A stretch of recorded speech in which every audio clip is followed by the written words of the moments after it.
यशोधरा हैरान थी कि चाणक्य नन्हे से बालक चंद्रगुप्त को विष देने की बात क्यों कर रहे हैं। उसने हड़बड़ाहट में उनकी तरफ हैरानी से देखते हुए पूछा, विष चंद्रगुप्त के लिए? स्वामी, ये क्या कह रहे हैं आप? चाणक्य अपनी पत्नी की दुविधा समझ रहे थे और उन्होंने उसे शांत करते हुए कहा, तुम तो जानती हो यशोधरा कि विष ही विष का काट है। मैं चंद्रगुप्त को इतना मजबूत बनाना चाहता हूं कि इस पे किसी भी विष का असर ना हो। इसलिए मैं आज और अभी से इसके भोजन में थोड़ी थोड़ी मात्रा में विष मिलाना शुरू कर रहा हूं। कल को जब यह राजा बनेगा तो इसके कई दुश्मन होंगे, लेकिन उस समय तक यह विष इसका दुश्मन नहीं बल्कि इसका मित्र बन चुका होगा। दुनिया का कोई भी विष चंद्रगुप्त का बाल भी बांका नहीं कर पाएगा। चाणक्य की इस सोच ने यशोधरा की चिंता कम कर दी और मुस्कुराते हुए उसने जवाब दिया, आपकी लीला तो बस आप या भगवान ही जान सकते हैं। उनकी बात सुनकर चाणक्य बोले, भगवान मेरे कर्मों से अवगत हो या ना हो, लेकिन मैं उनकी एक लीला से अवश्य अवगत हूं, और वो लीला है तुम्हारा मेरे जीवन में मेरी जीवन संगिनी बनकर आना। तुम्हारा सहयोग ही है यशोधरा, जिसने मेरे लिए हमेशा से एक प्रेरणा बनने का काम किया है। चाणक्य की बात सुनकर यशोधरा शर्मा गई और बोली, भोजन करें, बेचारा बच्चा भूखा होगा। चाणक्य ने सर हिलाते हुए सहमति जताई और चंद्रगुप्त के भोजन में एक उचित मात्रा में विष मिला दिया। थोड़ी ही देर में विष ने अपना असर दिखाना शुरू कर दिया। चंद्रगुप्त को हल्का नशा होने लगा और देखते ही देखते वो एक गहरी नींद में सो गया।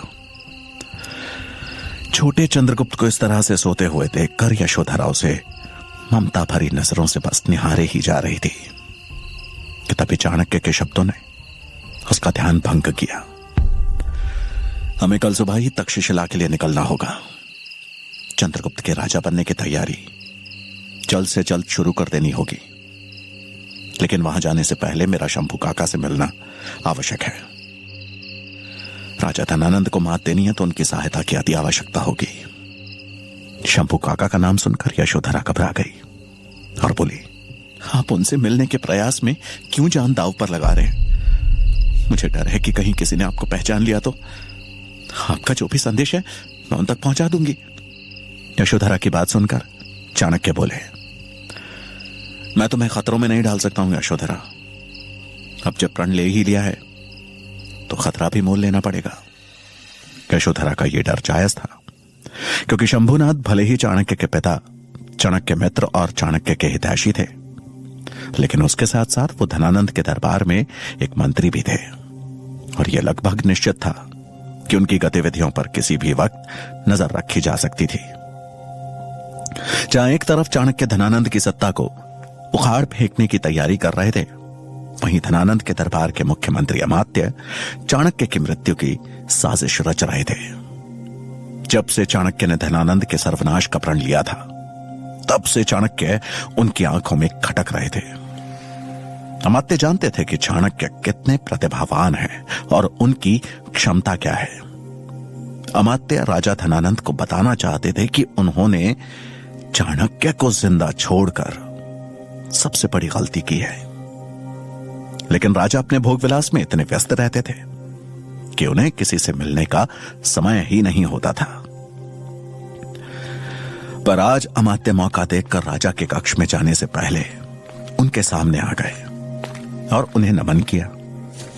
इतनी रात में महामंत्री को अपने सामने देख राजा धनानंद बोला, क्या हुआ महामंत्री? ऐसी क्या विपदा आ गई जो आप अभी मिलने चले आए? अमात्य बड़ी विनम्रता से बोले, क्षमा महाराज, विपदा आई नहीं है पर आ सकती है। धनानंद ने गुस्से में कहा, ऐसी गोल गोल बातें क्यों कर रहे हैं? साफ शब्दों में बताओ।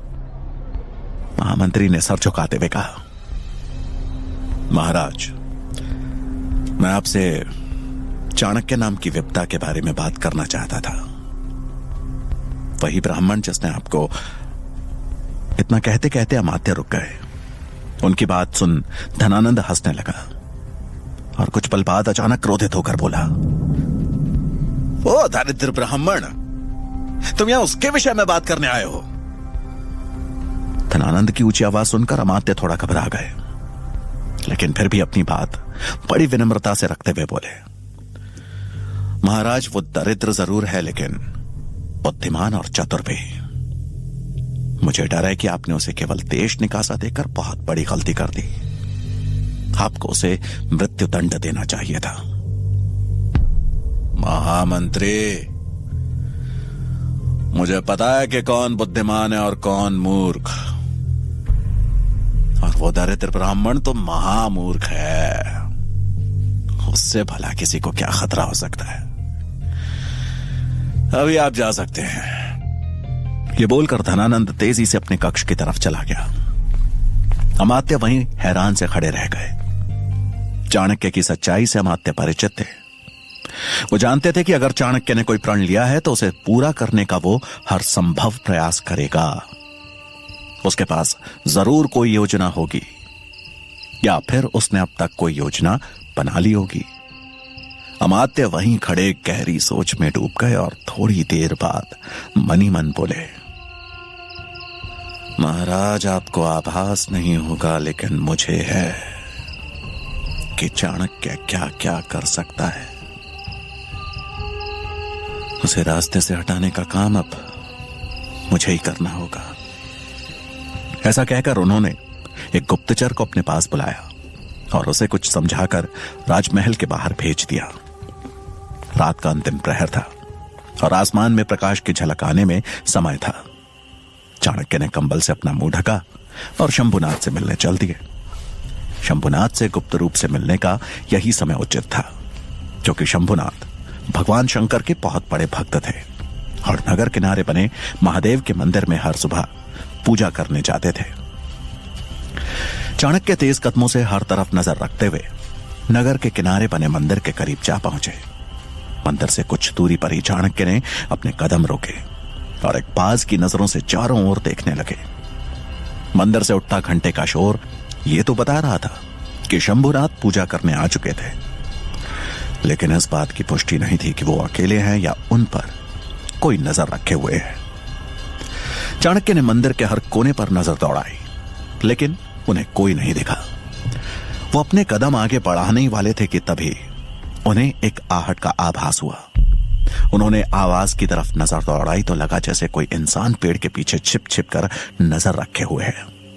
चाणक्य समझ गए कि शंभुनाथ अकेले नहीं है, उनके पीछे गुप्तचर हैं। अब वो शंभुनाथ से मिलने का उपाय खोजने लगे। इधर शंभुनाथ की पूजा लगभग खत्म होने को थी। हर बीतती घड़ी के साथ चाणक्य के हाथ से शंभू काका से मिलने का मौका निकलता जा रहा था। कुछ सोचते हुए चाणक्य ने अपनी खुले शिखा के बालों को अच्छे से समेटा और अपने मुंह को कंबल से अच्छे से ढक पहुंच गए पेड़ के पीछे छुपे हुए उस गुप्तचर के पास। अचानक अपने पीछे कंबल ओढ़े आदमी को देखकर वो गुप्तचर एक बार को तो सकपका गया, लेकिन फिर हिम्मत जुटाते हुए अपनी कटार पर हाथ रखते हुए बोला, कौन हो? कंबल नीचे करो।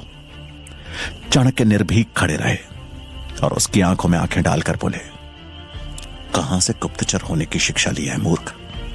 इतना भी नहीं पता कि एक गुप्तचर का सबसे पहला शस्त्र उसकी गोपनीयता है। चाणक्य की बात सुनकर वो डर गया, लेकिन फिर अपने आप को संभालते हुए बोला, तुम्हें कैसे पता चला कि मैं गुप्तचर हूं? तुम जैसे सैकड़ों ढोंगियों से पाला पड़ता है मेरा। अंतिम अवसर दे रहा हूं, कंबल नीचे करो। ऐसा कहकर उसने अपनी कटार निकाल ली, जिसे देख चाणक्य ने दोगुने क्रोध का प्रदर्शन करते हुए कहा, मूर्ख, अपने से वरिष्ठ गुप्तचर को कटार दिखाएगा? मंत्री शंभुनाथ पर ही नजर रखने भेजा था ना तुम्हें कि कहीं वो उस दरिद्र ब्राह्मण से संपर्क करने की कोशिश करे। तो क्या सही से अपना काम कर रहे हो? अपने आत्मविश्वास के बल पर अब चाणक्य उस गुप्तचर पर हावी होते दिख रहे थे। उस गुप्तचर की कटार पर पकड़ ढीली होने लगी थी। ये देख चाणक्य ने और दृढ़ता के साथ कहा, चेहरा तुमने ढका नहीं है और अब क्या कानों में भी रुई डाल के बैठे हो? जो मंदिर के पीछे हो रही आहट तक नहीं सुनाई दे रही तुम्हें? शर्म आ रही है मुझे तुम्हें देखकर। समझ नहीं आ रहा कि इतने आवश्यक कार्य के लिए तुम्हें चुना गया है। गुप्तचर नहीं हो तुम, कलंक हो, और कलंक को जितनी जल्दी मिटा दिया जाए उतना राज्य हित के लिए उचित होता है। चाणक्य की दृढ़ता के आगे वो गुप्तचर टूट गया और उनके कदमों में गिरकर बोला, क्षमा करें मुझे, कृपया इस भूल को सुधारने का एक मौका दे स्वामी। मैं विश्वास दिलाता हूं कि आइंदा से किसी त्रुटि का मौका नहीं दूंगा। ऐसा कहकर वो गुप्तचर गिड़गिड़ाने लगा। वो गुप्तचर अब पूरी तरह से चाणक्य की मुट्ठी में था। अपने स्वर को गंभीर बनाए रखते हुए चाणक्य बोले, अंतिम मौका दे रहा हूं, जाओ, जाकर मंदिर का पिछला हिस्सा देख कर आओ। तब तक मैं शंभुनाथ पर नजर रखे हुए हूं। ध्यान रहे, कोई भी कोना छूटना नहीं चाहिए। प्राणों की भीख मिलते वो गुप्तचर उठा और अपना चेहरा ढक के मंदिर के पीछे की ओर भागा। तभी शंभुनाथ अपनी पूजा समाप्त कर मंदिर से नीचे उतरने लगे। चाणक्य बगैर समय गवाए तुरंत उनके पास गए और अपना कंबल हटाते हुए उन्हें प्रणाम किया। अपने सामने चाणक्य को देख शंभुनाथ घबरा गए और इधर उधर देखते हुए बोले, पुत्र तुम्हें पता है कि अगर तुम्हें यहां किसी ने देख लिया तो मृत्युदंड तय है। चाणक्य ने उनको शांत करते हुए कहा, मुझे आभास है काका, पर आप निश्चिंत रहे, अभी हम पर किसी की नजर नहीं है। मैं आपसे मिलकर बस आपको बताना चाहता था कि धनानंद के सर्वनाश की प्रक्रिया शुरू हो गई है। मैं एक बालक को भावी राजा बनाने की शिक्षा देने तक्षशिला लेकर जा रहा हूं और धनानंद को गद्दी से हटाने की मेरी इस योजना में मुझे आपकी आवश्यकता होगी। आपकी मदद के बिना यह योजना सफल नहीं हो सकती, इसलिए आपसे प्रार्थना करने आया हूं। चाणक्य की बात सुनकर शंभुनाथ बोले, पुत्र, मुझ जैसा बूढ़ा आदमी भला तुम्हारी क्या मदद कर सकता है, लेकिन तुम्हारा जो भी प्रायोजन है बताओ। चाणक्य ने उत्तर देते हुए कहा, मैं चाहता हूं कि आप बस धनानंद के शासन के कमजोर हिस्सों पर नजर रखें, क्योंकि अवसर आने पर सबसे पहला वार उन्हीं कमजोर पहलुओं पर करना होगा। मैं जल्द ही तक्षशिला से लौटकर आपसे मिलूंगा। चाणक्य का प्रस्ताव सुनकर शंभुनाथ बोले, मगध की नियति का बदलना आवश्यक है। मुझसे जो बन पड़ेगा मैं करूंगा, फिर चाहे इसके लिए मुझे अपने प्राण ही क्यों ना त्यागने पड़े। तुम जाओ पुत्र और अपना कार्य करो। मैं बाबा विश्वनाथ से तुम्हारी कुशलता की कामना करूंगा। चाणक्य के चेहरे पर एक संतोष का भाव आ गया। उन्होंने शंभू काका के पांव छुए और कहा, एक बात और काका, आपके पीछे राजमहल के गुप्तचर लगा दिए गए हैं। मुझे लगता है कि हमारी मित्रता की भनक मंत्रिमंडल के किसी मंत्री को लग चुकी है। आपसे निवेदन है, जो भी करें सतर्कता के साथ करें। शंभुनाथ ने चाणक्य को सराहनीय नजरों से देखा और बोले, अवश्य पुत्र, तुम भी अपना ख्याल रखना। ऐसा कहकर उन्होंने चाणक्य को आशीर्वाद दिया और आगे बढ़ गए। उनके जाते ही चाणक्य ने वापस अपना कंबल ओढ़ा और उस गुप्तचर के लौटने का इंतजार करने लगे। कुछ ही देर में वो गुप्तचर दौड़ता हुआ वापस आया और चाणक्य के पास पहुंचकर बोला, मैंने मंदिर के पीछे का पूरा हिस्सा छान मारा मानने पर, लेकिन वहां कोई नहीं था। चाणक्य ने उसे घूरते हुए प्रश्न किया, कोई नहीं था या तुम्हारे पहुंचने तक भाग चुका था? चाणक्य के इस प्रश्न का उसके पास कोई उत्तर नहीं था। उसके चेहरे पर डर साफ झलक रहा था। चाणक्य ने उसका डर भांप कर थोड़ी नर्म आवाज में कहा, यह पहली भूल थी, इसलिए इसे सुधारने का अवसर दे रहा हूं। लेकिन याद रखना, अगली बार गलती की तो मेरी तलवार और तुम्हारा शीश होगा। अब इससे पहले कि शंभुनाथ दूर निकल जाए, जाओ उनके पीछे। उस गुप्तचर ने उन्हें नमन किया और चल दिया शंभुनाथ के पीछे। उसके जाते ही चाणक्य ने अपना कंबल हटाया। उनके चेहरे पर एक संतोष भरी मुस्कान थी। आखिर हो भी क्यों ना, मगध आने के उनके दोनों प्रायोजन पूरे जो हो गए थे। शंभुनाथ से मिलकर चाणक्य घर पहुंचे। उनको सकुशल लौटा देखकर यशोधरा की चिंता दूर हुई। वो पूरी तैयारी कर चाणक्य के लौटने का इंतजार ही कर रही थी। यशोधरा से विदा लेते हुए चाणक्य ने कहा, अपना ख्याल रखना यशोधरा। यशोधरा को उनके जाने का दुख हो रहा था, लेकिन उसने उस दुख को मुस्कान की चादर से ढककर जवाब दिया, आप मेरी चिंता मत कीजिए, मैं देवी मां से आप दोनों की कुशलता के लिए प्रार्थना करूंगी। विदा लेने से पहले चंद्रगुप्त जैसे यशोधरा के पांव छूने आगे बढ़ा, उसने उसे कस के गले से लगा लिया, मानो वो समय को वहीं थाम लेना चाहती हो। सूरज की पहली किरण निकलने तक चाणक्य और चंद्रगुप्त मगध की सीमा से बाहर निकल चुके थे। दिन भर चलने के कारण दोनों पूरी तरह से थक गए और जंगल में एक तालाब के किनारे आराम करने के लिए रुके। उन्हें आराम करते हुए कुछ समय हुआ ही था कि तभी उन्हें एक बच्चे की चीख सुनाई दी। चीख सुनकर चाणक्य और चंद्रगुप्त दोनों उस दिशा की ओर भागे और आगे बढ़कर उन्होंने देखा कि एक 8 साल का बच्चा शिकारी के बिछाए जाल में फंस चुका है। वेशभूषा से वो बच्चा किसी कबीलेवासी का बच्चा लग रहा था। पेड़ से उल्टा लटक के वो डर के मारे जोर जोर से रो रहा था। उसकी आवाज पूरे जंगल में गूंज रही थी। बच्चे को हवा में झूलते देख चाणक्य ने उससे कहा, शांत पुत्र, शांत, कुछ नहीं होगा तुम्हें, हम बचाएंगे तुम्हें। चाणक्य ने उस बच्चे को सांत्वना देते हुए जैसे ही छोटे चंद्रगुप्त की ओर देखा तो वो अपनी कटार से जाल की रस्सी काटने का काम शुरू कर चुका था। चंद्रगुप्त की बुद्धि की तीव्रता देख चाणक्य प्रसन्न हुए।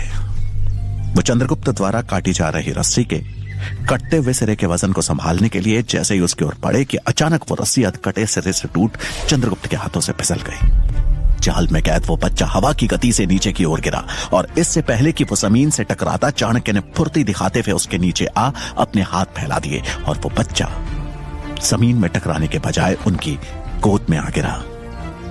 बच्चे को बचा चाणक्य अभी संभले ही थे कि तभी धनुष से छूटा एक तीर बिजली की गति से उनकी छाती पर लगने ही वाला था कि उन्हें एक जोर का धक्का लगा। अचानक लगे इस धक्के से चाणक्य उस बच्चे को लेकर जमीन पर गिरे और वो तीर हवा में छलांग लगा रहे चंद्रगुप्त के पांव को चीरता हुआ पेड़ के तने से जा टकराया। चंद्रगुप्त ने चाणक्य को धक्का दे उस तीर का शिकार होने से बचा लिया, लेकिन खुद घायल हो गया। चाणक्य ने अपने हमलावर को देखने के लिए जैसे ही उस दिशा की ओर नजर दौड़ाई तो सामने हाथ में धनुष लिए एक आदमी खड़ा था, ढक रखा था। अगले ही पल उस आदमी ने अपने धनुष पर दूसरा तीर चढ़ा लिया और इससे पहले कि वो उस तीर से चाणक्य को अपना निशाना बनाता, एक तरफ से आता तीर उसकी बाजुओं को चीरता हुआ निकल गया और उसका धनुष उसके हाथ से छिटक कर दूर जा गिरा। चाणक्य ने पीछे पलट कर देखा तो कबीले का एक आदमी हाथ में धनुष लिए उनकी तरफ बढ़ रहा था। उसने हमलावर पे एक और तीर से वार किया, लेकिन इस बार हमलावर ने बड़ी फुर्ती से उस तीर को चकमा दे दिया। वो आदमी हमलावर को मारने के लिए उसके पीछे भागा, लेकिन तब तक वो किसी साई की तरह गायब हो चुका था। तभी उस आदमी ने अपने बच्चे की आवाज सुनी और उसके पास पहुंच उसे अपने सीने से लगा लिया। आज उसका बच्चा उसी के बिछाए जाल में फंस चुका था। इधर चाणक्य चंद्रगुप्त की तरफ दौड़े तो देखा कि उसके पैर से खून की धार बह रही थी। छोटा चंद्रगुप्त दर्द से करहा रहा था। चाणक्य ने तुरंत अपनी धोती का एक सिरा फाड़ा और खून का संचार रोकने के लिए उसके पैर को कस के बांधते हुए बोले, चिंता मत करो चंद्रगुप्त, मैं तुम्हें कुछ नहीं होने दूंगा। तभी वो कबीले का आदमी अपने बच्चे को लेकर चाणक्य के पास आकर बोला, मेरे बच्चे की जान बचाने के लिए आपका धन्यवाद। मेरा कबीला पास में है, वहां चलिए, इस बच्चे के घाव का तुरंत उपचार करना आवश्यक है। चाणक्य को समय की गंभीरता समझ में आ रही थी और वो उस नवयुवक की मदद से चंद्रगुप्त को लेकर कबीले आ पहुंचे। कबीला जंगल के पास की नदी के मुहाने पे बसा था, जहां के लोग जड़ी बूटियों के व्यापार का काम करते थे। कुछ ही समय में एक बूढ़े वैद्य ने वहां पहुंचकर चंद्रगुप्त का उपचार करना शुरू कर दिया।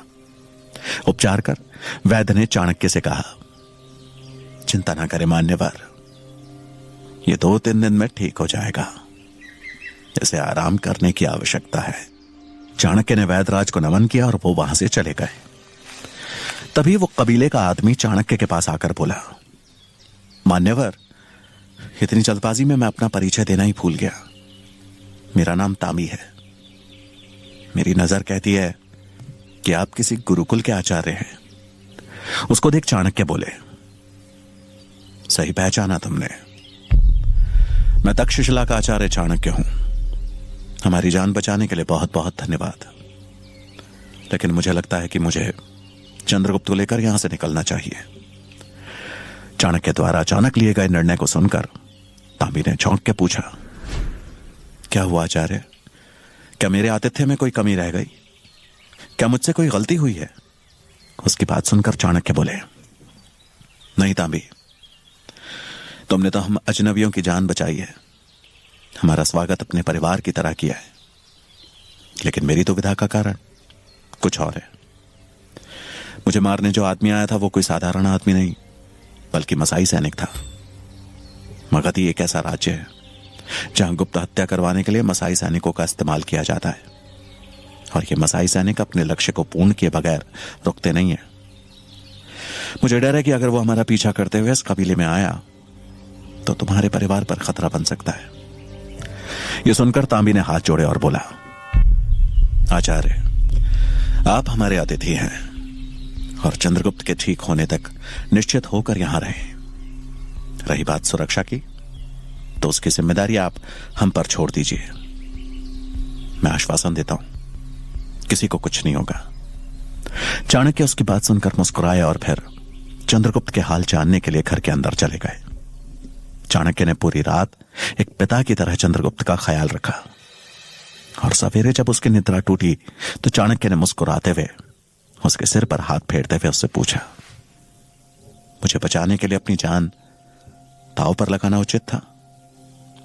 चंद्रगुप्त ने अपनी भोली आवाज में उत्तर दिया, मैं नहीं चाहता कि आप पर कभी कोई भी खतरा मंडराए आचार्य, लेकिन जब कभी भी ऐसी स्थिति आएगी तो काल और आपके बीच में खड़ा मिलूंगा मैं। छोटे चंद्रगुप्त का उत्तर सुन चाणक्य हंस दिए। अगले कुछ दिनों में चंद्रगुप्त का पैर एकदम ठीक हो गया। वो चलने क्या भागने लायक बन गया। चाणक्य ने तांबी से विदा लेते हुए तक्षशिला की अपनी यात्रा एक बार फिर शुरू की। इस पूरी यात्रा के दौरान वो बहुत सतर्कता से आगे बढ़ रहे थे। मसाई सैनिक भले ही ना लौटाओ, लेकिन वो किसी भी समय उनका पीछा करते हुए उन तक पहुंच सकता था। कुछ ही दिनों में चाणक्य तक्षशिला विश्वविद्यालय के द्वार पे आ पहुंचे। विशाल काय द्वार के ऊपर बड़े बड़े अक्षरों में लिखा हुआ था तक्षशिला विद्यालय, जिसको देखकर चाणक्य के चेहरे पर एक शांत मुस्कान बिखर गई, जैसे कि उन्होंने अपने किसी बड़े लक्ष्य को पा लिया हो। तक्षशिला का विशाल काय प्रांगण देख चंद्रगुप्त के चेहरे पर उत्साह था। सैकड़ों विद्यार्थियों को अलग अलग विद्याओं का अभ्यास करते देख उसकी आंखों में एक चमक आ गई, एक उम्मीद की किरण जाग उठी। चाणक्य चंद्रगुप्त को एक जगह प्रतीक्षा करने की बात कहकर आचार्य कक्ष की तरफ चल दिए, जहां विश्वविद्यालय के कुलपति और बाकी शिक्षकगण भी मौजूद थे। चाणक्य ने कुलपति और बाकी शिक्षकगणों को प्रणाम करते हुए बड़ी विनम्रता से कहा,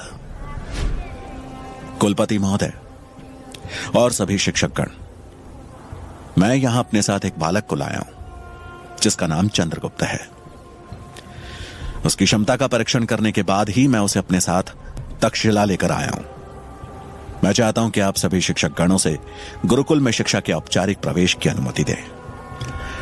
तभी वहां बैठे आचार्य गजानन कुलपति की तरफ देखते हुए बोले, कुलपति महोदय, मैं आचार्य चाणक्य को याद दिलाना चाहता हूं कि यहां पे छात्रों के प्रवेश के लिए एक निश्चित परंपरा है, जिसकी गरिमा को हमें बनाए रखना होगा।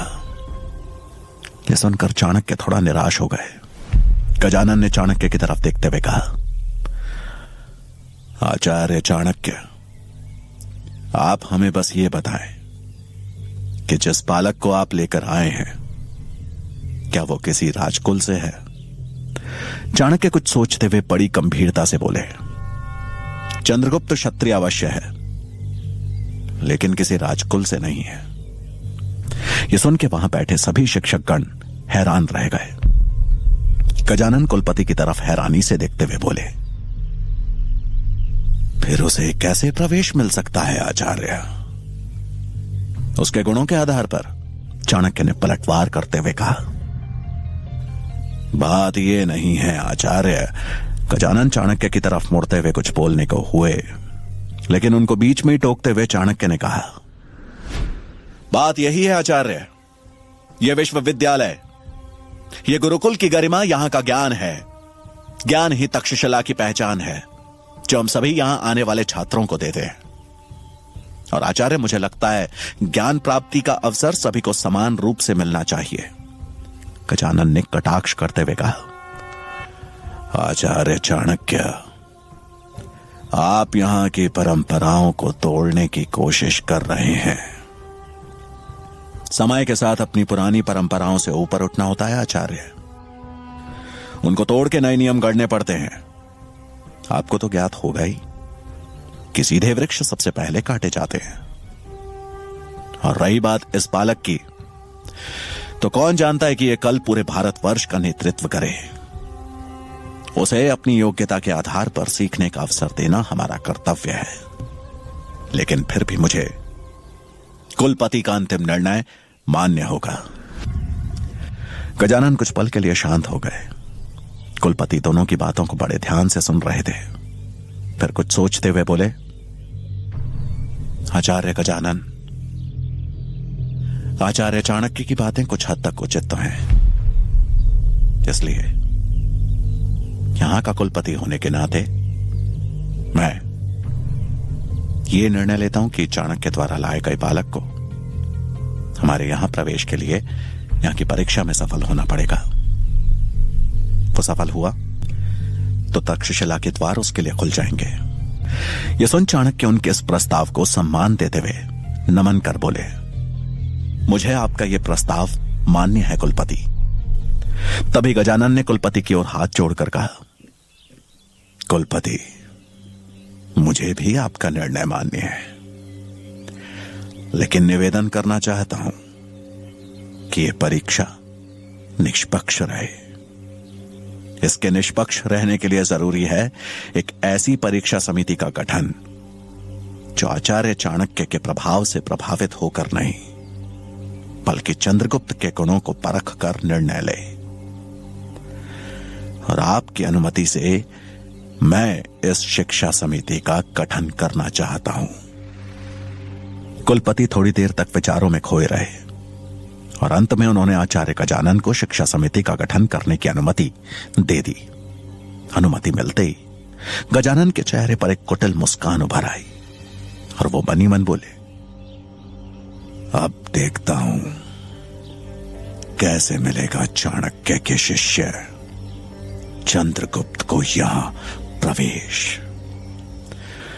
हवा के प्रवाह के चलते चाणक्य की शिखा के बाल लहरा रहे थे।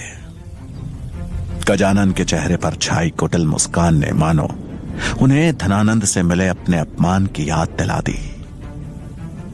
उन्होंने चेहरे पर आ रहे अपनी शिखा के बालों को समेटा और सबको नमन कर चल दिए आचार्य कक्ष से बाहर। उनकी चाल, उनके मुख पर एक दृढ़ संकल्प का भाव था, मानो कह रहे हों, चंद्रगुप्त तक्षशिला में प्रवेश लेकर रहेगा, चाहे कुछ भी हो।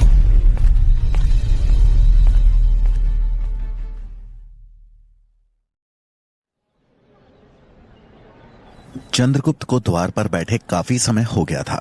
विद्यार्थियों को अलग अलग हथियारों से अभ्यास करता देख चंद्रगुप्त से अपनी उत्सुकता दबाई नहीं गई। द्वार पर बैठे द्वारपाल का जैसे ही ध्यान भटका, चंद्रगुप्त ने मौके का फायदा उठाया और शस्त्र विद्या के अभ्यास प्रांगण में जा पहुंचा। वहां पर कुछ विद्यार्थी लकड़ी की तलवार से तलवारबाजी का अभ्यास कर रहे थे। उन्होंने भले ही धोती पहनी थी, लेकिन रंगरूप से साफ पता चल रहा था कि वो सब किसी राजसी कुल के ही राजकुमार थे। चंद्रगुप्त उत्सुक होकर वहीं खड़ा होकर उनके अभ्यास को देखने लगा। उनमें से एक राजकुमार लकड़ी की तलवार से अपने प्रतिद्वंदी के सिर पर लगातार वार किए जा रहा था। वो दूसरा बच्चा अपनी ढाल से हर वार को रोकने के प्रयास में बस धीरे धीरे ढाल लिए नीचे झुकता जा रहा था। ये देख चंद्रगुप्त चिल्लाया, अपनी ढाल से उसकी तलवार का रुख बदल दो, तुम्हें पलटवार का मौका मिल जाएगा। ये देख तलवार से वार कर रहा राजकुमार रुक गया और चंद्रगुप्त की ओर बढ़ते हुए बोला, कौन है तू? हमसे ज्यादा जानता है क्या? हाँ? उसके साथ अभ्यास कर रहे राजकुमार भी उसके पीछे पीछे चंद्रगुप्त के पास पहुंच गए और उसे घेर लिया। अपने भोलेपन में उत्तर देते हुए चंद्रगुप्त ने कहा, मेरा नाम चंद्रगुप्त है और जल्द ही मैं भी यहाँ शिक्षा ग्रहण करने वाला हूँ। रही बात अभ्यास की, तो मुझे लगता है कि अभी तक जो मैंने देखा उसके हिसाब से मैं आपको मात दे सकता हूँ। चंद्रगुप्त की बात सुनकर सभी जोरों से हंसने लगे। एक ने उसके मैले कपड़ों को देखते हुए कहा, तुझे मालूम भी है यहाँ केवल बुद्धिजीवी और राजसी परिवार के बच्चों को ही प्रवेश मिलता है। रास्ते से उठकर आए भिखारियों के लिए नहीं है तक्षशिला। यह सुनकर चंद्रगुप्त मायूस हो गया। इससे पहले कि वो कुछ कहता, उनमें से एक ने चंद्रगुप्त के कुर्ते में हो रहे छोटे से छेद में उंगली फंसाकर उसे एक सिरे से फाड़ दिया। ये देख तलवार लिया हुआ राजकुमार बोला, अरे ये कुर्ता तो फट गया, अब कल से क्या पहनेगा? केले के पत्ते। ऐसा कहते हुए सभी उसका उपहास करने लगे। चंद्रगुप्त क्रोधित हो उठा और उसने कुर्ता फाड़ने वाले राजकुमार को जोर का धक्का देते हुए जमीन पर गिरा दिया। यह देख लकड़ी की तलवार लिए राजकुमार ने चंद्रगुप्त की पीठ पर वार किया। अचानक हुए इस हमले से चंद्रगुप्त को झटका लगा, लेकिन अगले ही पल उसने अपने आप को संभालते हुए वहां पड़ी ढाल उठाई और उसके सामने आकर बोला, पीठ पर वार करना कायरों का काम है, लड़ना है तो सामने से लड़ो। चंद्रगुप्त को ललकारता देख उसने पूरी ताकत के साथ अपनी तलवार से चंद्रगुप्त पर वार किया, लेकिन चंद्रगुप्त ने चालाकी दिखाते हुए अपनी ढाल से बस उसकी तलवार का रुख मोड़ दिया और वो जमीन से जा टकराई। मौके का फायदा उठाकर चंद्रगुप्त ने ढाल से उसकी छाती पर एक जोर का वार किया और वो राजकुमार दूर जा गिरा। यह देखकर सभी राजकुमारों ने तलवार उठाकर चंद्रगुप्त को घेर लिया और उस पर हमला करने के लिए जैसे ही आगे बढ़े, तभी सबके कानों में एक आवाज गूंजी, रुको। सबकी तलवारें अचानक से थम गई। सामने देखा तो चाणक्य खड़े थे, जिनके चेहरे पर क्रोध स्पष्ट झलक रहा था। उनका चेहरा देखकर सभी राजकुमार घबरा गए। चंद्रगुप्त भी एक पल के लिए सहम गया। चाणक्य क्रोधित स्वर में बोले, राजकुल से हो, यहां शस्त्र विद्या का पाठ ले रहे हो या छल विद्या का? यह सुन वहां खड़े सभी छात्रों ने डर के मारे अपनी नजरें नीची कर ली। चंद्रगुप्त जमीन से उठा। अपने सामने चाणक्य को देखकर उसकी जान में जान आई। चाणक्य ने उन राजकुमारों को देखते हुए कहा, एक निहत्थे इंसान को घेर कर मारना तक्षशिला की किस युद्ध नीति में लिखा है? किसी के पास इसका कोई उत्तर नहीं था। चाणक्य ने एक नजर उन सबको देखा और बोले, नियमों का उल्लंघन हुआ है। चंद्रगुप्त ने बगैर आज्ञा के तक्षशिला के प्रांगण में प्रवेश किया और आप लोगों ने युद्ध नीति का गलत प्रदर्शन करके, इसलिए दंड निश्चित है। चाणक्य का यह क्रोधित रूप चंद्रगुप्त पहली बार देख रहा था।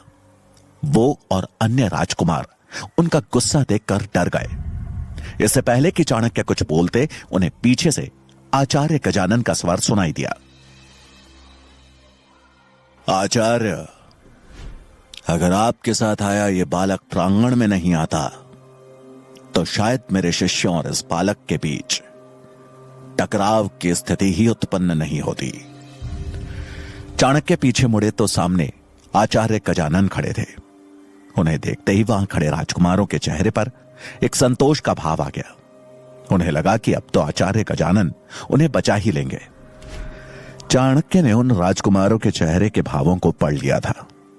उन्होंने गजानन की आंखों में आंखें डालकर कहा, मैं मानता हूं चंद्रगुप्त ने बगैर अनुमति के उत्सुकतावश तक्षशिला के प्रांगण में प्रवेश किया, लेकिन इन राजकुमारों ने उसके साथ जो बर्ताव किया वो तक्षशिला की शिक्षा नहीं है। इसलिए मेरी समझ से इन सबको इनकी गलती का आभास होना जरूरी है। चाणक्य की बात सुनकर गजानन ने पलटवार किया, तो ठीक है, आप अपने शिष्य का दंड तय कर लीजिए। इन्हें मेरे हवाले छोड़ दीजिए। इनको क्या दंड देना है वो मैं तय कर लूंगा। चाणक्य को समझ में आ रहा था कि गजानन उन राजकुमारों को बचाने का हर संभव प्रयास कर रहे थे। उन्होंने गजानन के सुर में सुर मिलाते हुए कहा, जैसा आप उचित समझे। और रही बात गुरु शिष्य के संबंधों की, तो मेरी नजर में तक्षशिला के हर शिष्य पर हर गुरु का अधिकार है, क्योंकि यहां से निकला छात्र किसी एक गुरु का प्रतिनिधित्व नहीं करता, वो प्रतिनिधित्व करता है संपूर्ण तक्षशिला का। चाणक्य की यह बात गजानन को चुप गई और उन्होंने क्रोधित हो उन राजकुमारों को 2 दिन तक सिर्फ रसोई में खाना बनाने की सजा सुनाई। उन्हें सजा देकर गजानन चाणक्य की ओर पलटकर बोले, आशा करता हूं कि अब आप संतुष्ट होंगे और इस बच्चे को भी उचित दंड देंगे। गजानन की बात सुनकर चाणक्य ने कहा, अवश्य, लेकिन मेरे लिए किसी पर दंड का सकारात्मक प्रभाव दिखना ही उस दंड का सही मायना है। गलती का आभास करवाने से ज्यादा महत्वपूर्ण है किसी को खुद ही अपनी गलती का आभास होना। यह कहकर चाणक्य ने गजानन को प्रणाम किया और चंद्रगुप्त का हाथ पकड़कर वहां से निकलने लगे। तभी गजानन ने पीछे से दांत पीसते हुए मन ही मन कहा, आने दो चंद्रगुप्त की परीक्षा वाला दिन, उस दिन मैं इसे हारने का आभास करवाऊंगा और आपको आचार्य चाणक्य खुद ही पता चल जाएगा कि केवल आप ही उत्कृष्ट नहीं है। चाणक्य चंद्रगुप्त का हाथ पकड़कर चले जा रहे थे। चंद्रगुप्त को समझ आ गया था कि उसने बहुत बड़ी भूल की है। चाणक्य उसे लेकर तक्षशिला के मुख्य द्वार से निकलकर एक सुनसान रास्ते पर चल दिए। एक जगह चंद्रगुप्त रुक गया और चाणक्य से अपना हाथ छुड़ाते हुए उनके चरणों में गिरकर बोला, मुझे क्षमा कर दीजिए आचार्य, मुझसे बहुत बड़ी भूल हो गई। मैं वचन देता हूं कि आइंदा से आपको शिकायत का मौका नहीं दूंगा। आप मुझे जो भी दंड देना चाहते हैं मुझे स्वीकार है, लेकिन मैं तक्षशिला में पढ़ना चाहता हूं। मेरे सीखने का अवसर मुझसे मत छीनिए आचार्य। उसके चेहरे पर ग्लानि का भाव स्पष्ट रूप से दिख रहा था। चाणक्य का क्रोध थोड़ा शांत हुआ। उन्होंने उसे ऊपर उठाया और बोले, चंद्रगुप्त, सीखने का पहला नियम है अनुशासन। अनुशासन के बिना किसी भी शिक्षा का मोल नहीं रह जाता। तुमने जो किया है उसके लिए दंड तो मिलेगा। और रही बात शिक्षा की, तो तक्षशिला में प्रवेश लेने के लिए तुम्हें परीक्षा में उत्तीर्ण होना होगा। यह ध्यान रहे कि आचार्य गजानन की देखरेख में ही तुम्हारी परीक्षा होगी, और यह परीक्षा जितनी तुम्हारी है उतनी ही मेरी भी है। दंड की बात कहते हुए चाणक्य भावुक थे, लेकिन उन्होंने अपने इस भाव को उजागर नहीं होने दिया। उन्हें पता था कि आचार्य गजानन चंद्रगुप्त की प्रवेश परीक्षा में सबसे बड़ा अवरोध बनने वाले हैं। इसलिए आवश्यक था कि चाणक्य भावनाओं को त्याग कर चंद्रगुप्त को मानसिक और शारीरिक रूप से इतना मजबूत बनाए कि वो हर चुनौती का सामना कर सके। प्रवेश परीक्षा की बात सुनकर चंद्रगुप्त ने दृढ़ता से कहा, इस परीक्षा में उत्तीर्ण होने के लिए मुझे जो भी करना पड़े मैं करने को तैयार हूं आचार्य। चाणक्य मुस्कुराए और बोले, चंद्रगुप्त, मेरी शिक्षा प्राप्त करने के लिए आवश्यक है कि तुमने आज तक जो भी सीखा है वो भूलना होगा। अपने मस्तिष्क को खाली कर तैयार होना होगा एक नए आरंभ के लिए। चाणक्य की इस बात का अर्थ तो चंद्रगुप्त को उस समय समझ नहीं आया, लेकिन जल्द ही उसका यह गुरु अब उसका सबसे बड़ा शत्रु बनने वाला था। कुछ समय बाद चाणक्य और चंद्रगुप्त विश्वविद्यालय के समीप बने एक आश्रम में पहुंचे। यह आश्रम चाणक्य के एक खास शिष्य सूरजमल का था। एक लंबे समय बाद अपने गुरु को देखकर सूरजमल के मुख पर प्रसन्नता थी। चाणक्य भी अपने प्रिय शिष्य सूरजमल से मिलकर खुश हुए और चंद्रगुप्त का परिचय कराते हुए बोले, सूरजमल, यह चंद्रगुप्त है। इसे तक्षशिला विश्वविद्यालय में प्रवेश के लिए तैयार करना है। मैं चाहता हूं कि तब तक ये यहां पर ही रहे। सूरजमल ने पूर्ण सम्मान के साथ अपने आचार्य और चंद्रगुप्त दोनों का स्वागत किया। रात को चाणक्य ने एक बार फिर से चंद्रगुप्त के भोजन में विष की हल्की सी मात्रा मिला दी, जिसका असर होते ही चंद्रगुप्त का शरीर शिथिल पड़ने लगा और इससे पहले कि वो सोता, चाणक्य उसके पास आए और बोले, सोने जा रहे हो, लेकिन याद रहे आज रात सोते समय तुम करवट नहीं लोगे, सीधा सोओगे, यही तुम्हारा दंड है।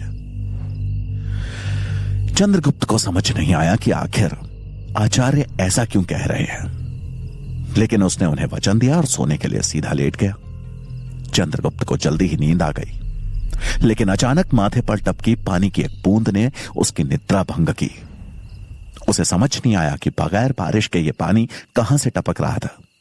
उसे वापस नींद आने लगी, लेकिन एक बार फिर से एक बूंद उसके माथे से आ टकराई। अब चंद्रगुप्त ने बड़े ध्यान से देखा कि उसके ठीक ऊपर कुटिया की छत से एक मिट्टी का घड़ा बंधा हुआ था और वो पानी की बूंद हर थोड़ी देर में उसी से टपक रही थी। अब ये टपकती पानी की बूंद चंद्रगुप्त की नींद में खलल डालने लगी थी, लेकिन वचनबद्ध हो चंद्रगुप्त करवट भी नहीं ले सकता था। उसे आभास हो गया था कि आज रात भर उसकी यही दशा रहने वाली है।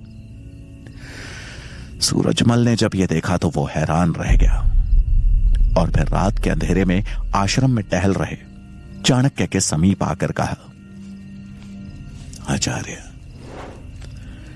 मुझे ये तो पता है कि आप उस बच्चे के साथ जो भी कर रहे हैं कुछ सोच समझ कर ही कर रहे हैं, लेकिन क्या मैं जान सकता हूं कि इसके पीछे आपकी मंशा क्या है? सूरजमल को उत्तर देते हुए चाणक्य ने कहा, आज रात भर नींद ना मिलने के कारण कल सवेरे इसका ध्यान केंद्रित नहीं रहेगा और तब परीक्षा होगी इसकी सतर्कता की, इसके सचेत होने की। हर पल, हर प्रहर, हर स्थिति में सही निर्णय ले पाना ही एक राजा का सबसे बड़ा गुण होता है और मुझे चंद्रगुप्त के इन्हीं गुणों को तराशना है। चाणक्य का उत्तर सुन सूरजमल मन ही मन बोला, वाह आचार्य, ईश्वर किसी को गुरु दे तो आपके जैसा दे। उसने फिर चाणक्य को नमन करते हुए कहा, आचार्य, रात बहुत हो चुकी है, अब आपको विश्राम करना चाहिए। सूरजमल की बात सुनकर चाणक्य ने उसकी ओर देखा और कुछ सोचते हुए बोले, जब आपका शत्रु जाग रहा हो तो भला आप कैसे सो सकते हैं? तुम विश्राम करो सूरजमल। सूरजमल को चाणक्य की बात तो समझ नहीं आई, लेकिन वो उन्हें प्रणाम कर वहां से चला गया। चाणक्य ने बड़ी गंभीर मुद्रा में आकाश में चमक रहे चांद और टिमटिमाते तारों को देखा और मन ही मन बोले, राजा धनानंद तो अपनी भोग विलासिताओं में मुझे भूल भी चुका होगा, लेकिन उसके मंत्रिमंडल में कोई तो है जो मुझे मिटाने के हर संभव प्रयास कर रहा है और अब उसके निशाने पर चंद्रगुप्त भी आ चुका है। कौन हो सकता है वो? जल्द ही पता लगाना होगा। चाणक्य के मुख पर छाई चिंता सही थी, क्योंकि राजा धनानंद के महामंत्री अमात्य इतनी जल्दी हार मानने वालों में से नहीं थे। मगध राज्य में चांद की नीली रोशनी में महामंत्री अमात्य का चेहरा गुस्से में लाल लावे की तरह खौला हुआ था। उनके सामने वही घायल मसाई सैनिक खड़ा था जिसने चाणक्य को मारने का प्रयास किया था। अमात्य ने गुस्से में सवाल करते हुए कहा, एक निहत्थे ब्राह्मण को मारने भेजा था और तुमसे वो भी नहीं हुआ? अमात्य के गुस्से को देखकर वो मसाई सैनिक डर से कांप रहा था। प्रश्न का उत्तर देते हुए वो बोला, महामंत्री जी, मानता हूं वो निहत्थे थे, लेकिन वो बच्चा चीते की फुर्ती से पता नहीं कहां से आया और उन्हें बचा लिया। अपनी उम्र से दोगुनी समझदारी और फुर्ती थी उस बच्चे में, और फिर वो कबीले का आदमी जिसने मुझे घायल कर दिया। बच्चे का जिक्र सुन अमात्य अचंभित थे और कुछ सोचकर मन ही मन बोले, अब कौन सा दाव चल रहा है चाणक्य? उसकी अपनी तो कोई संतान है ही नहीं, तो फिर क्या वास्ता है उसका इस बच्चे के साथ? शीघ्र ही पता लगाना होगा। तभी सामने खड़े मसाई सैनिक ने अमात्य की चुप्पी देखते हुए कहा, महामंत्री, बस एक मौका और दे दीजिए। मैं वचन देता हूं कि अगली बार चाणक्य और उस बच्चे दोनों का शीश आपके कदमों में होगा। उसकी बात सुनकर अमात्य आंखों में गुस्सा लिए बोले, उनका नहीं, पहले तेरा। ऐसा कहकर उन्होंने एक इशारा किया और उस मसाई सैनिक के पीछे खड़े एक आदमी ने उसकी गर्दन पर तलवार चला दी। इससे पहले कि उस मसाई सैनिक को कुछ समझ आता, उसका सिर लुढ़कते हुए अमात्य के कदमों पर जा गिरा। अमात्य ने एक पल उस कटे हुए सिर को देखा और उसके बाद सामने हाथ में तलवार लिए गुप्तचर को देखते हुए बोले, आज ही तक्षशिला के लिए निकल जाओ और चाणक्य और उस बच्चे पर एक साए की तरह नजर रखो। मुझे चाणक्य और उस बच्चे की हर सूचना चाहिए, और याद रहे कोई चूक ना हो। उस गुप्तचर ने उनको प्रणाम किया और रात के अंधेरे में गायब हो गया। अमात्य के चेहरे पर चिंता का भाव था और वो अपने आप से बातें करते हुए बोले, कहीं चाणक्य उस बच्चे को मगध के भावी राजा के रूप में तो नहीं देख रहा। अमात्य के इस कथन में सत्यता तो थी, लेकिन छोटा चंद्रगुप्त इस सत्य से बहुत दूर, रात भर ना सोने की वजह से आज उतना चपल नहीं दिख रहा था। विष का नशा था जो उसे सोने पर विवश कर रहा था, और वहीं समय समय पर टपकती पानी की बूंदें थी जो कि सोने नहीं दे रही थी। उसने इस समस्या से जूझते हुए बगैर करवट लिए पूरी रात बिता दी थी, लेकिन उसे अभी तक यह समझ में नहीं आया था कि आखिर चाणक्य का यह सब करने के पीछे कारण क्या था। सूरज निकलने में अभी समय था कि तभी सूरजमल चंद्रगुप्त के पास आया और उसे अपने साथ चलने को कहा। सूरजमल की बात सुनकर चंद्रगुप्त ने सवाल किया, हम लोग कहां जा रहे हैं? आचार्य कहां हैं? सूरजमल ने उसके साथ आश्रम से बाहर निकलते हुए कहा, जल्द ही तुम्हें तुम्हारे सारे प्रश्नों के उत्तर मिल जाएंगे। ऐसा कहकर उन दोनों ने 3 कोस का सफर तय किया और एक पहाड़ी पर बनी एक गुफा के मुहाने पर आ पहुंचे।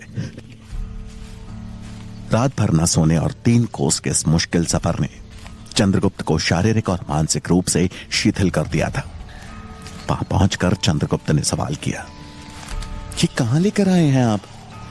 सूरजमल ने उसकी बात का कोई जवाब नहीं दिया और गुफा के अंदर जाते हुए कहा, मेरे पीछे आओ। थका हारा चंद्रगुप्त चुपचाप सूरजमल के पीछे चल दिया। वो जैसे जैसे आगे बढ़े गुफा में अंधेरा बढ़ता चला गया। थोड़ी ही देर में चंद्रगुप्त के बगल से चमगादड़ों का झुंड निकला। उनके अचानक इस तरह आने से चंद्रगुप्त थोड़ा छिप गया, लेकिन फिर अपने आप को संभाल आगे बढ़ा। कुछ दूर चल चंद्रगुप्त को आभास हुआ कि उस गुफा के बीचों बीच एक सरोवर है। गुफा की दीवार से रिस कर आने वाला पानी वहां जमा हो रहा था। उस जगह पर चमगादड़ों का हुजूम था। उनके पंखों के फड़फड़ाने की आवाज की वजह से उठ रहा शोर दिल दहला देने वाला था। अंधेरे में चंद्रगुप्त को बस आवाज सुन कुछ चीजों के होने का आभास हो रहा था, लेकिन दिखाई कुछ भी नहीं दे रहा था।